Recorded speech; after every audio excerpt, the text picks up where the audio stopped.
boa tarde. Em nome do Museu Judaico de São Paulo, eu gostaria de dar as boas-vindas e agradecer hoje a participação da Giselda Lerner, que nós vamos entrevistar na live de hoje. Boa tarde, Giselda. Muito obrigado pela oportunidade dessa entrevista. Boa tarde. Eu agradeço a vocês, Felipe. Muito obrigada, eu. Eu que agradeço, Giselda. A gente vai hoje ter a oportunidade de conversar e que você conte para o público do Museu Judaico sobre a sua trajetória como artista e também sobre a sua riquíssima experiência como uma pessoa que contribuiu com o meio artístico de São Paulo e brasileiro. Então, gostaria realmente de agradecer desde já por essa oportunidade da gente aprender com vocês. Eu gostaria de começar, Giselda, falando um pouco da sua origem familiar, né? Você nasceu logo após a chegada dos seus pais, Felícia e Isai Lerner, ao Brasil, imigrados da Polônia no final dos anos 20. Você poderia nos contar um pouco sobre a sua infância, sobre essa sua memória da imigração dos seus pais e desse contexto da criação desse novo núcleo familiar na São Paulo do final dos anos 20? Meu pai chegou primeiro, um ano antes de minha mãe.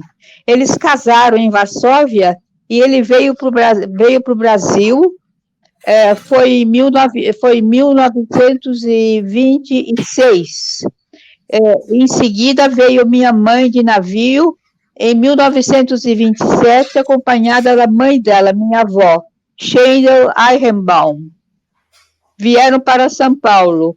E logo em seguida, eu nasci, logo depois, 9 meses depois, eu nasci. E como foi Como foi a sua infância em São Paulo, nesse contexto de uma família recém-imigrada? A parte mais, quando eu era bem nenê ainda, isso eu não lembro. Eu me lembro mais ou menos de algumas coisas. Você está me ouvindo, Felipe? Estou muito bem, muito bem. Tá. Eu cheguei, quando eu tinha mais ou menos minha idade, de mais entre 5 e 8 anos de idade, eu já lembro alguma coisa, que nós morávamos numa rua chamada Júlio Conceição.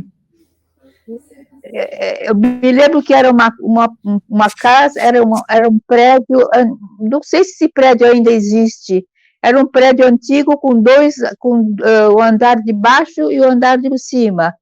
E nós tínhamos uma escadaria muito grande para chegar no apartamento, que era composto de um quarto que era dos meus pais, onde eu dormia junto com eles. Um quarto era alugado para um imigrante polonês também, que ele era um professor, eu não lembro o nome dele, porque eu era muito criança, eu só me lembro que o quarto dele era cheio de livros, e eu gostava de ficar naquele quarto, e ele gostava de conversar e me dar aula sobre aqueles livros que ele tinha lá. Ele devia ser um professor de literatura, mas eu não sei o nome dele. E tinha também uma cozinha onde a família se reunia, que era minha mãe, o meu pai, a minha avó, eu e esse senhor, que eu não lembro o nome. E eu devia ter, numa idade, entre 5 e 8 anos de idade, na rua Júlio Conceição. Giselda, e nessa idade, mais ou menos, você começou a desenhar, e você desenhava nas paredes, não era mesmo, na sua infância? Eu desenhava nas paredes e nas portas. Eu sempre gostei de desenhar. Desde pequena eu já desenhava. E essa sua vocação que você foi desenvolvendo desde a sua infância, ela foi acompanhada também por uma formação de música. Sua mãe gostaria que você tivesse também seguido a carreira de música, né? A minha mãe ou a minha avó me levavam, naquela época eles não tinham carro, me levavam de bonde para a casa de um professor, que era professor José Clias, professor de piano. Eu era muito, muito criança ainda, eu fui a primeira aluna dele. E comecei a tocar piano com ele, e cheguei a tocar piano até bastante tarde. Eu já tinha, até acho que até os 15, 16 anos de idade, eu já tocava piano. E ele costumava levar os alunos dele para tocar nas casas eram sempre, os alunos eram todos da alta sociedade paulista. Era minha mãe que me levava para eu tocar, mas eu tocava Chopin especialmente. Diziam que diziam que era porque eu era de família polonesa, por isso que eu tocava bem Chopin. E foi nesse contexto que você conheceu a sua primeira professora e talvez uma grande mestre, que foi Yolanda Morali, que vivia exatamente na frente de uma dessas casas, não era? Exatamente, essa casa é um palácio que ainda tem lá hoje, eu não sei o que tem nesse palácio que tem, é na esquina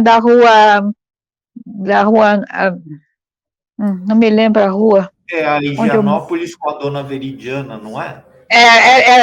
Na Veridiana tem lá até hoje tem lá uma espécie de um palácio, lá era a casa de uma dos alunos do meu professor. Naquela casa eu fui tocar num dos concertos que ele organizava. Essa casa eu me lembro, na frente dessa casa tinha uma casinha onde morava, na frente, do outro lado, onde hoje tem um restaurante, uma churrascaria, uma pizzaria, não sei, tem um restaurante hoje na frente dessa casa, nessa esquina da Rua Veridiana. É uma pizzaria hoje. Exatamente, e nessa pizzaria, antigamente, quando eu era criança e eu ia lá tocar, tinha era uma espécie de galeria com casa, não sei se não eram apartamentos, eram quartos alugados, e num desses quartos que ficava na frente, com vista para a rua, era onde a Yolanda ficava. Então, era uma sala muito grande, e para dormir, ela tinha uma cortina onde ela fez o dormitório dela. E é nessa sala que ela dava as aulas de desenho e de pintura nunca naquela época, só de desenho, porque naquela época era muito cedo ainda para começar a fazer pintura. E os alunos eram geralmente gente que eram operários, filhos de operários, crianças, mulheres grávidas, que moravam naquela vila, era uma espécie de vila, que ficava onde está hoje esse restaurante. E a Yolanda Morali foi sua primeira professora, digamos, formal de desenho, não? Foi. Não, eu tive um professor que fiquei muito pouco tempo, mas eu não lembro o nome dele, era o professor Rocco, não me lembro o nome dele, era um senhor que dava aula, mandava a gente, os desenhos dele eram diferentes do que a Yolanda, que fazia a gente desenhar com seres vivos. Ele punha umas esculturas antigas, cabeças gregas, e a gente tinha que copiar aquelas cabeças, aqueles bustos eram de cerâmica, eu acho, ou não me lembro de gesso, ele não era um bom professor, porque a gente só tinha que fazer cópia dessas peças gregas. Aí eu fiquei lá muito pouco tempo, depois eu já fui estudar com a Yolanda, aí eu já tinha um pouco mais de idade. Era na época que eu já estava tocando piano também. E foi por intermédio da Yolanda Morali que você conheceu o Lazar Segal, não? Foi por intermédio da Yolanda, porque ela era muito admiradora do Segal e era muito amiga do Segal e da família dele. Mais tarde eu conheci os dois filhos que eram, não me lembro se eram do Segal, que tinha 2 filhos. Eu me lembro que da família, não me lembro, era da família do Segal. A esposa dele, a esposa dele era Clabin. E depois eu conheci o Maurício e Horácio, o Horácio Maurício Clabin, não me lembro, eu não me lembro bem. Mas isso foi bem mais tarde. Mas o Segal eu conheci através da Yolanda, sim. E quando você já estava, digamos, se encaminhando para essa sua vocação, que se inicia com desenho e que depois vai se desenvolver durante toda a sua vida, você teve a oportunidade de ir para os Estados Unidos também, não foi? Eu tinha 17 anos de idade e meu professor Clias queria que eu já desse um concerto aqui, com 17 anos. E eu falei que eu não estava preparada, eu não queria tocar, porque eu nunca quis tocar. Mas eu fui obrigada a tocar, porque minha mãe me fazia tocar 4 horas de piano por dia. Ela tinha alugado um piano nunca tivemos piano de cauda, era um piano de parede. Ela me fazia tocar todo dia 4 horas de piano. Então, eu já estava com a técnica bem adiantada, eu estava muito bem já, mas eu não queria, eu falei que eu queria ir para os Estados Unidos para estudar na Juilliard School of Music. Aliás, na verdade, era a maneira que eu inventei de ir embora daqui. Então, meus pais permitiram que eu fosse para os Estados Unidos, porque eu tinha um tio, que era irmão da minha mãe, que morava em Orlando, na Flórida, que era o Louis Baum. Era o Eichenbaum, ficou Baum.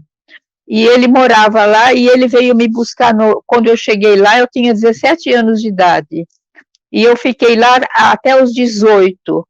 Mas eu não fiquei lá na Flórida com ele todo esse tempo, eu fiquei acho que uns 2 ou 3 meses, não me lembro. E depois eu quis ir para Nova York. Aí ele me levou para Nova York, onde eu fiquei hospedada num prédio que ficava onde tem aquele arco que vai dar no Village. Lá na Washington Square, não é?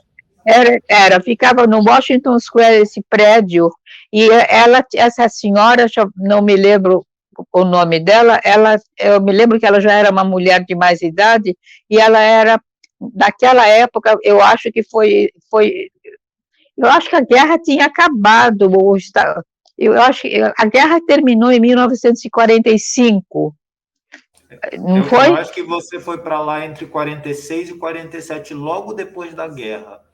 Exatamente, depois da guerra. Então, eu cheguei lá, e essa senhora era dona de 2 andares desse prédio, no Washington Square.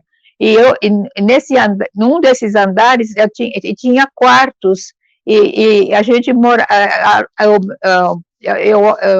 meu tio alugou um quarto para mim nesse prédio, e eu fiquei morando lá, nesse prédio, e essa senhora que era a dona, ela era a favor dos japoneses, então ela se vestia toda de roupa de kimono, e quando eu cheguei lá em Nova York, e fiquei morando lá naquele prédio onde ela era dona de um apartamento muito chique, todo decorado em mobília e decoração oriental, japonesa, ela me convidou para jantar na casa dela, porque eu era nova lá. Aí eu fui jantar e ali eu conheci tinha um rapaz japonês. E o que ela fazia era o seguinte, ela procurava encontros das meninas que alugavam esses apartamentos, ela proporcionava encontros com rapazes que eram japoneses que moravam em Washington. E uma vez ela me convidou nessa vez, quando eu cheguei lá, ela me convidou para ir com um desses rapazes japoneses, para ir com ela ver um show na Broadway. E eu fui, e quando nós saímos, ele me convidou para ir com ele. Aí eu não quis, porque eu era uma menina ainda, era uma criança. Eu não aceitei, e ele então foi gentil e me deixou na porta de casa, e foi assim que eu conheci esse lugar, e eu também fiz as minhas amizades com as outras meninas que moravam nesse prédio. E nessa ocasião Foi, você teve a oportunidade, desculpa, também de estudar na Art Students League, não foi? Aí eu resolvi que eu ia estudar, mas eu ia estudar na Art Students League, que ficava na rua 57, se não me engano, na frente do Carnegie Hall. Tinha um prédio e no Art Students League eu fui aprender a desenhar. Eu tinha desenho vivo, tinha vários tipos, e era a época de depois da guerra, que a guerra tinha terminado, era uma época que muitos artistas e muita gente importante, intelectuais, vieram morar em Nova York, por causa da guerra. Uma das pessoas que chegou lá foi, por exemplo, Duchamp, Marcel Duchamp, e tinha embaixo do meu prédio, onde eu morava, tinha um restaurante, e eu vi o Duchamp lá, mas eu nunca tive coragem de chegar perto dele para falar com ele. E a outra... Não, pode falar, pode continuar. Não, outra pessoa importante que tinha lá, eram muitos artistas que tinham naquela época lá, mas eles fizeram uma grande exposição. É pena que eu não lembre muito dos títulos. Fizeram uma grande exposição de arte lá e convidaram, tinha muitos artistas americanos e muitos artistas que vieram da Europa. Quem procurou, tinha a famosa escola de Frankfurt, onde naquela época quem estava lá era o Adorno, Michel Adorno, e tinha mais um Horkheimer, se não me engano, que já estavam morando em Nova York, se não me engano, e criaram a escola de Frankfurt. E a sua decisão depois de estudar filosofia teve a ver já com esse contato com esses filósofos da escola de Frankfurt nessa época?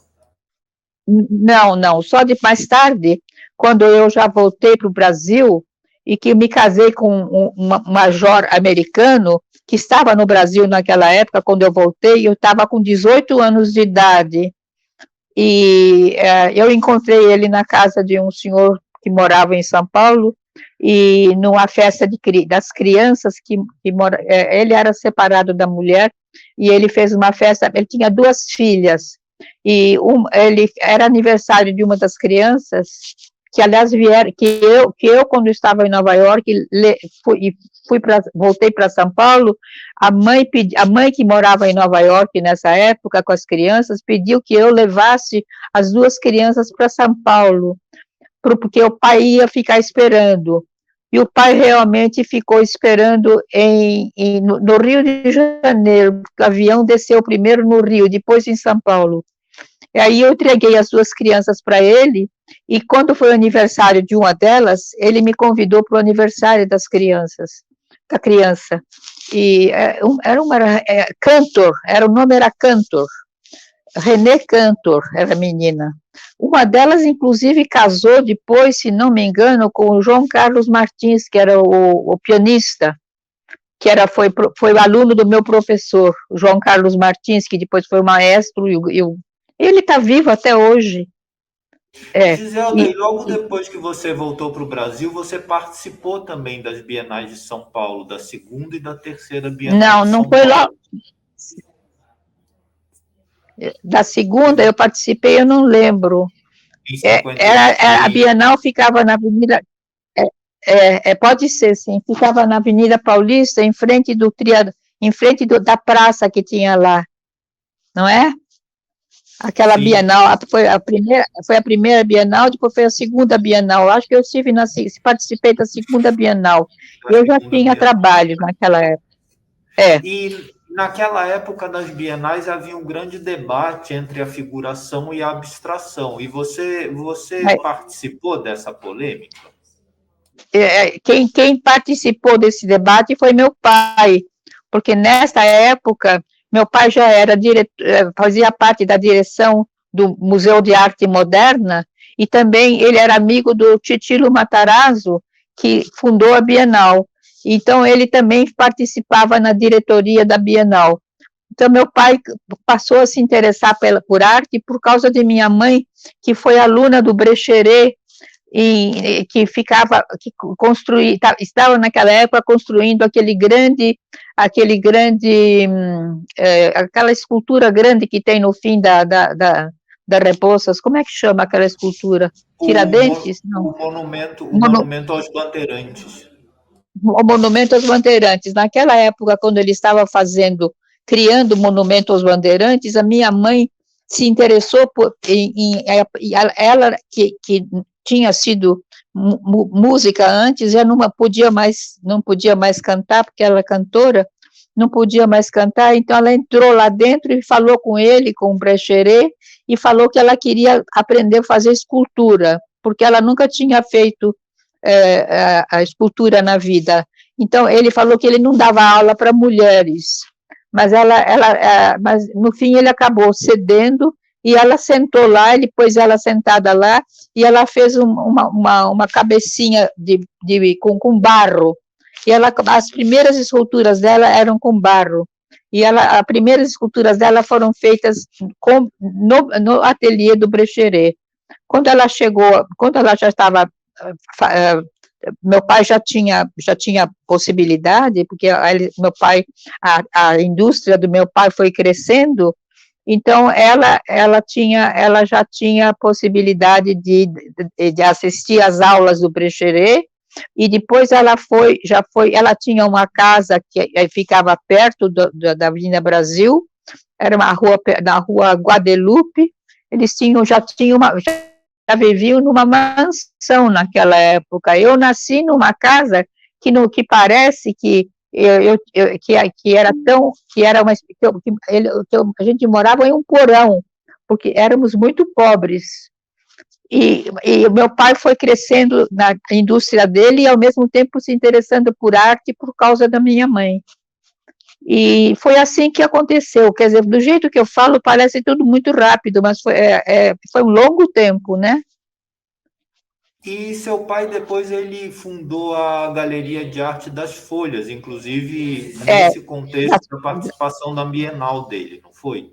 Exatamente, mas porque ele era muito amigo, e a mulher dele é Maria de Lourdes Camargo, Maria de Lourdes e o José Geraldo Vieira eram amigos da minha mãe e do meu pai. E o José Geraldo Vieira se interessou com meu pai de fazer essa galeria de arte nas folhas. Então, ele... Alô?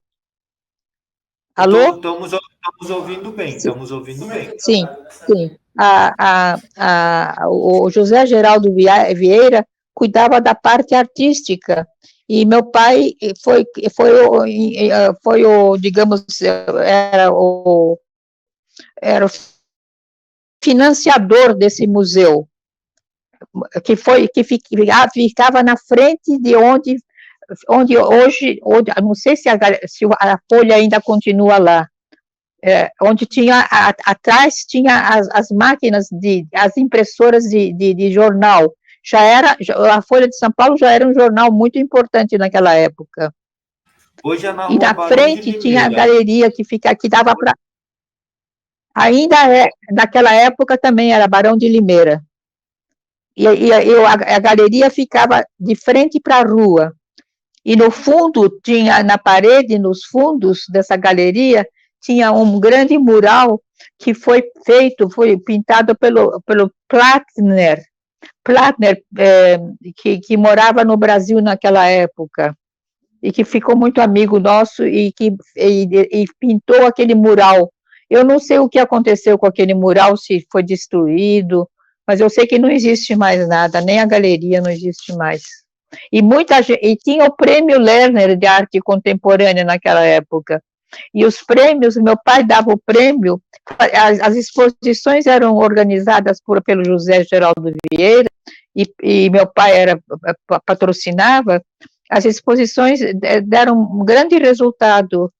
Existe uma página de jornal da Folha que eu tenho no meu computador.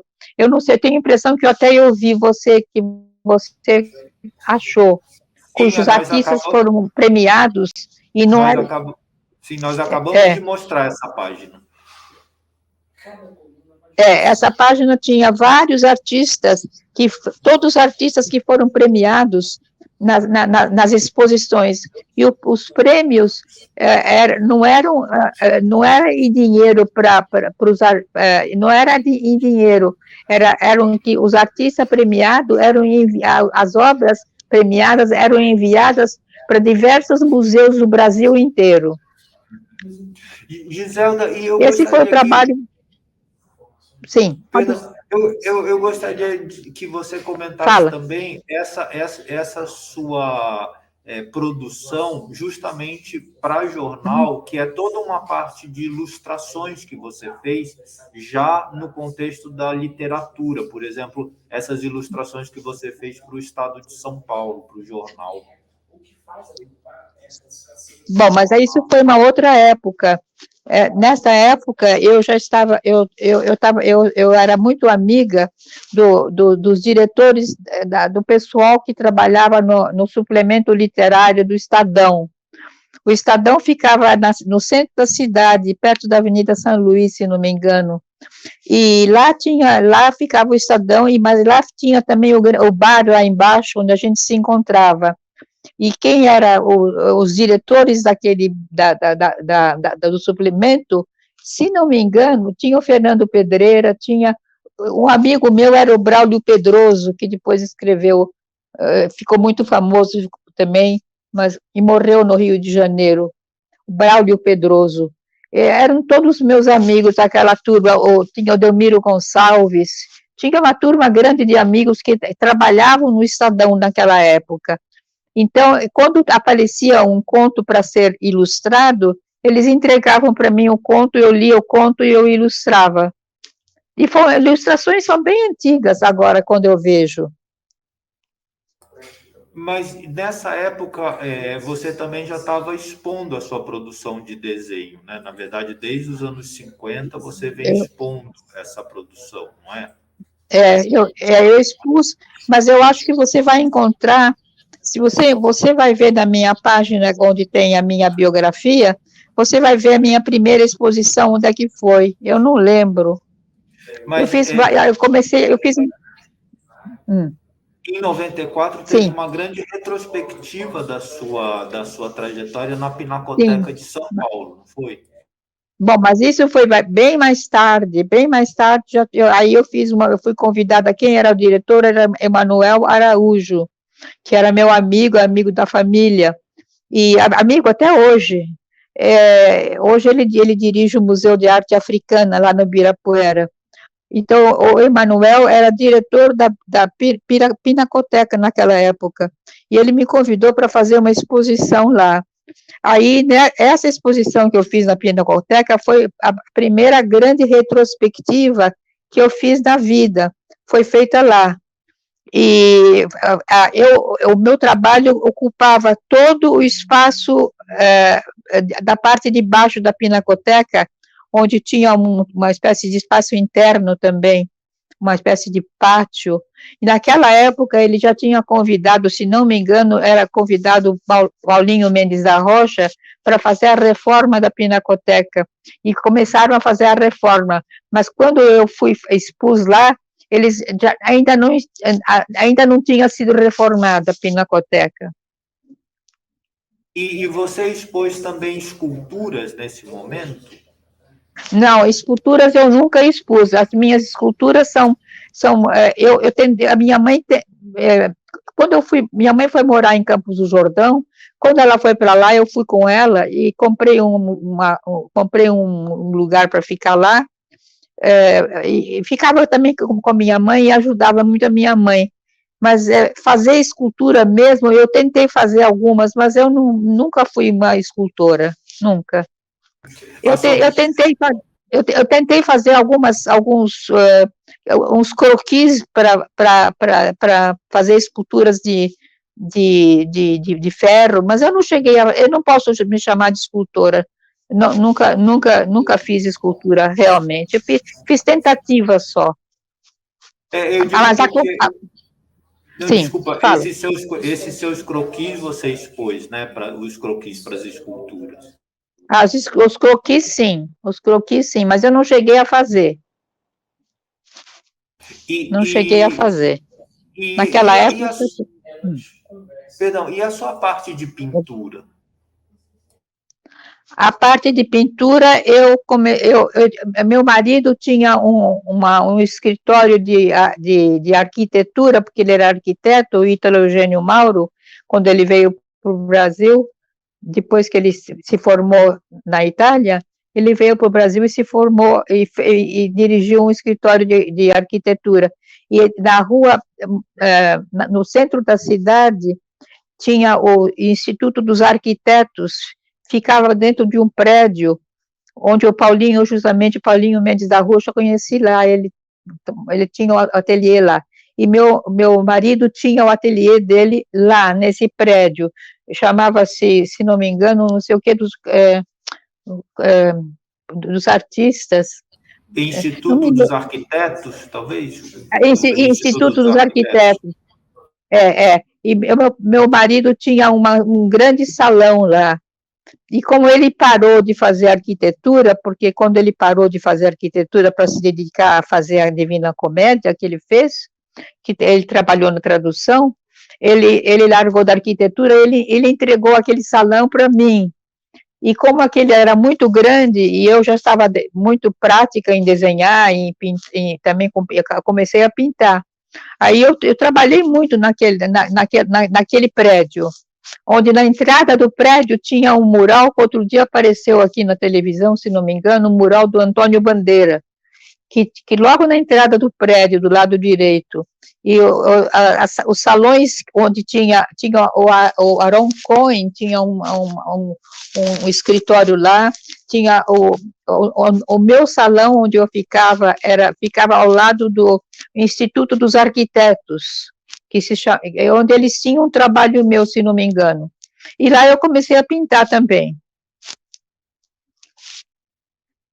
Giselda, você tem mais alguma pergunta? Você poderia comentar um pouco a presença do judaísmo na sua produção? Você se interessou muito tempo pelo Holocausto, né? E aparece, por exemplo, nessas séries suas, essa série chamada Sacrifício, aparecem elementos do judaísmo. Você poderia falar para a gente um pouco desse aspecto da sua obra? Eu não sei, eu não me lembro. Olha, naquela época eu estava fazendo filosofia, se não me engano, eu estava fazendo filosofia com Anatol Rosenfeld, na casa do Jacob Ginsburg. O Jacob Ginsburg tinha um curso de filosofia, eu não fazia filosofia ainda. O Jacob Ginsburg tinha um apartamento, ainda antes de ele ter a editora, Perspectiva, ele tinha um apartamento que ficava acho que na Gabriel Monteiro da Silva. E nesse apartamento, toda segunda-feira, o Anatol tinha acabado, pouco tempo tinha acabado de chegar da Europa, e ele não dava aula na USP, mas ele dava aulas particulares. E então ele passou a dar aula toda semana na casa do Jacó. E aí eu conheci o Anatol Rosenfeld, e eu tenho a impressão que foi na casa do Jacó e através do Anatol eu comecei a me interessar por essa questão judaica. Não me lembro bem. Você estudou muito a questão do Holocausto, não foi?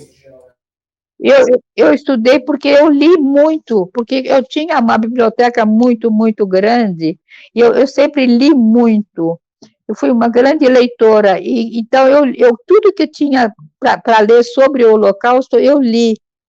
E eu não sei por que eu fiquei tão envolvida, aliás, eu fiquei envolvida pelo Holocausto, porque meu avô e parte da minha família morreram lá na Europa, na época do Holocausto. Meu avô, não sei como é que ele morreu, mas eu acho que deve ter sido num desses campos, não sei, ele já era bem velho quando minha avó veio com minha mãe para o Brasil, mas o meu avô era um estudante, era um estudioso do Talmud, e eu sempre me interessei muito pelo judaísmo, eu me interesso até hoje pelo judaísmo.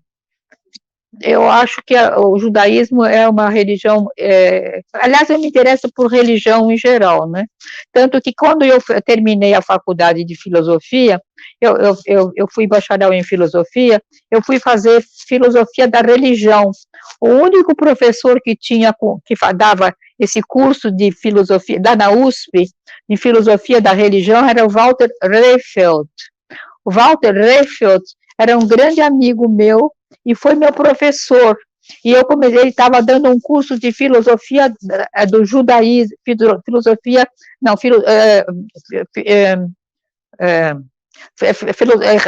da religião, e ele deu, se não me engano, durante um ano, a gente estudou Maimônides, e eu comecei a me interessar pelo judaísmo, acho que foi nesse período, quando eu estava terminando a faculdade.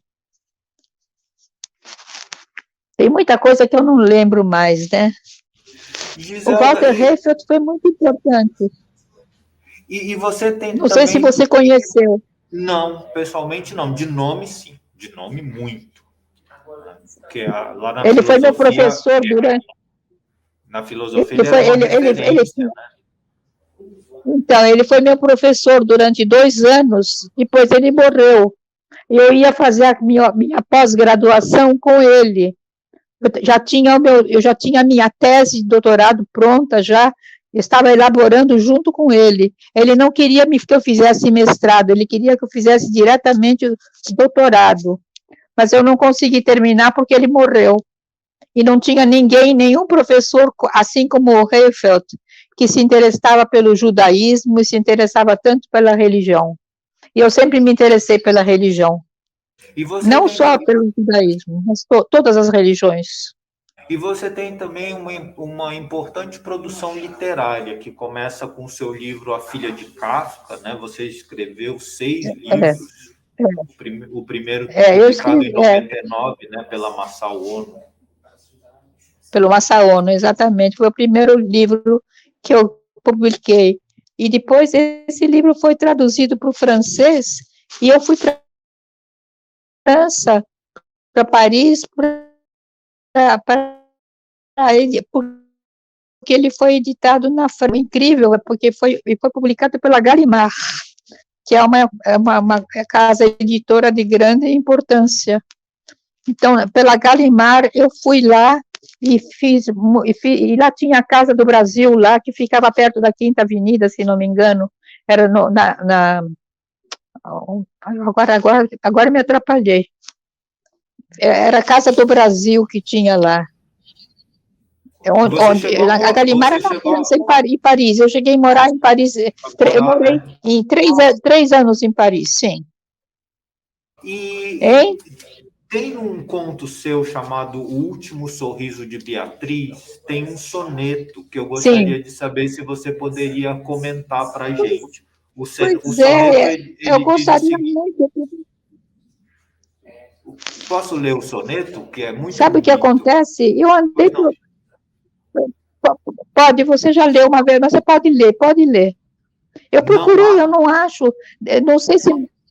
Eu não sei onde que estão os sonetos do meu marido, porque ele gostava de escrever, e ele escreveu uma série de sonetos, todos dedicados a mim. E a Divina Comédia também, se você abrir a Divina Comédia, logo no começo tem que a Divina Comédia é dedicada a mim também. Todo o trabalho. Fala.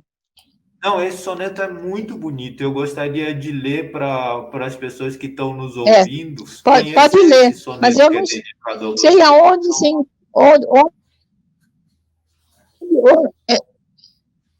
Eu não sei onde se encontra esse soneto. Eu procurei, mas eu não estou conseguindo enxergar muito bem, então não estou conseguindo ver meus livros. Eu vou tentar procurar onde estão os sonetos. Eu sei que... Pode ler. Ele diz assim: não há tão fiel paixão que ilesa o tempo atravessa. Só aquele amor permanece, que de si próprio é a razão. Ele está num conto seu, você reproduz ele num conto que se chama O Último Sorriso de Beatriz. Ah, eu não sei onde que está esse conto. Eu preciso procurar, ver onde é que está esse conto, em que livro que ele está. E eu vou procurar, porque ele fez uma série de sonetos que deram uma série grande de sonetos, e eram todos dedicados a mim. E esse soneto foi dedicado a mim também. Agora, eu não lembro em qual dos meus volumes encontrar esse soneto, porque eu tenho alguns volumes eu tenho 2 volumes, se não me engano, que não foram editados em papel, que foram editados pela Kindle. Um eu mandei para você, inclusive, Autorretrato, Tempo e Memória. Sim. E você pode contar como foi essa sua relação com seu marido, porque vocês tinham uma relação que passava muito pela literatura, não era? A relação com o Ítalo foi uma relação maravilhosa, porque eu me casei com ele, eu tinha 60 anos de idade, eu já tinha sido casado antes e tinha os 2 filhos com aquele primeiro marido de quem eu me separei, e eu casei com o Ítalo Eugênio Mauro, eu tinha 60 anos, ele já tinha 80, ele tinha 20 anos mais do que eu. Ele já falecido, já há 20 anos ele é falecido, e ele sempre amou a literatura e sempre se interessou pela literatura. Foi quando ele parou de fazer arquitetura para se dedicar somente à literatura, é quando ele começou a fazer a Divina Comédia, que, aliás, a Divina Comédia também tem uma dedicatória bonita, que está no começo do livro. Se você pegar daqueles 3 volumes da editora 34, você vai ver logo no início, tem uma dedicatória ao trabalho dele, dedicada a mim. Nós trabalhamos... Toda tarde você me contou que vocês se sentavam no fim da tarde para ele ler para você o que ele havia traduzido, não era? Na noite anterior. Sim, porque ele trabalhava de noite. Ele trabalhava toda noite até as 4 horas da manhã. Tinha uma salinha que era um escritório, e ele ficava até as 4 da manhã traduzindo, porque o livro tem em dupla, tradução dupla, é português e é italiano e português, a original e o português, né? Então, ele fez a tradução, ele trabalhou até, ele estava quase cego já, quando ele começou pelo inferno, depois ele foi para o purgatório, depois quando ele chegou no paraíso, ele falou para mim, a gente se encontrava às 6 horas da tarde, para tomar um drink, ele bebia um vinho, eu tomava um whisky, e a gente ficava, ele me lia o que ele tinha trabalhado na noite anterior, eu olhava nos livros que eu tinha já traduzido, algumas coisas em inglês, em francês, e mesmo em italiano, e eu criticava a obra que ele tinha traduzido, e eu dizia, tinha coisas que eu achava que não estavam bem traduzidas, porque eu não era crítica de literatura, mas como eu tinha uma grande experiência com literatura, e eu estava acompanhando a produção da Divina Comédia com muito interesse, porque quem começou a fazer com que ele se interessasse pela Divina Comédia foi o Cândia, acho que é Oscar Cândia, se não me lembro, tinha um arquiteto chamado Cândia, que era amigo dele, e que uma vez deu para ele um soneto, um poema tirado da Divina Comédia, e meu marido gostou tanto daquele trabalho da Divina Comédia, eram tercetos, ele gostou tanto daquele terceto que ele começou a fazer, só o que ele fazia a tradução, depois ele recebeu o prêmio, aquele prêmio, não me lembro o nome do prêmio, Jabuti, eu tenho até hoje a fotografia dele e tem a fotografia do Jabuti do lado dele, aqui do meu lado. Se quiser, um dia eu posso te mandar a fotografia. Aí eu vou querer ver. Giselda, e a Eu gente vou, tem uma pergunta de uma pessoa que gostaria de saber um conselho seu. É uma artista chamada Carola Trimano. E ela pediu para que a como? gente uma artista chamada Quem? Carola Trimano. Carola Trimano. Ela te pediu Não conheço. ela pediu que a gente te fizesse uma pergunta que é a seguinte: Giselda, o que você aconselharia aos jovens artistas e estudantes como os principais caminhos a seguir na arte? Para mim, na minha opinião, o principal caminho na literatura, especialmente, é a leitura. É E a leitura. nas artes visuais? Nas artes visuais é trabalhar com modelo, primeiro trabalhar com modelo, e depois trabalhar com a imaginação, é difícil explicar agora, nessa situação em que eu estou, difícil explicar. Na arte, no começo é com modelo, eu comecei com modelo, e com as experiências que eu tive com as ilustrações de contos. Mas depois,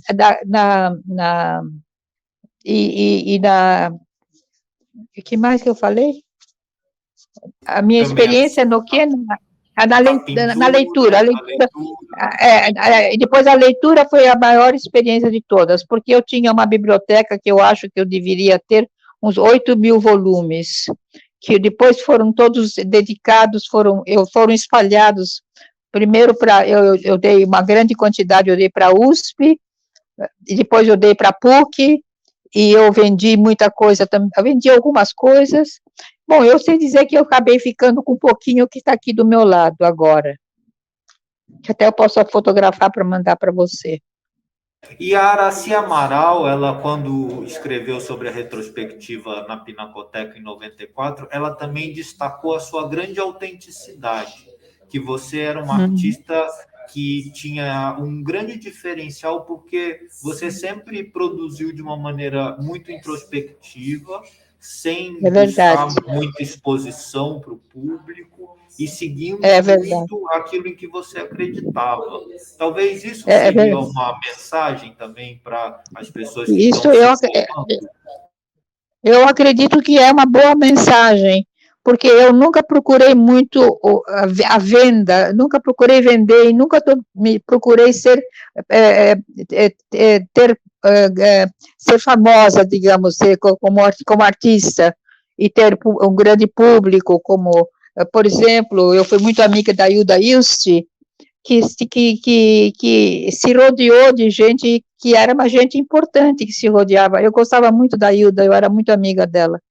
E acompanhei quando ela mudou para a Casa do Sol, eu que ajudei ela a mudar para a Casa do Sol, porque ela morava em Sumaré, e se dava só com gente muito rica, só com os granfinos aqui de São Paulo.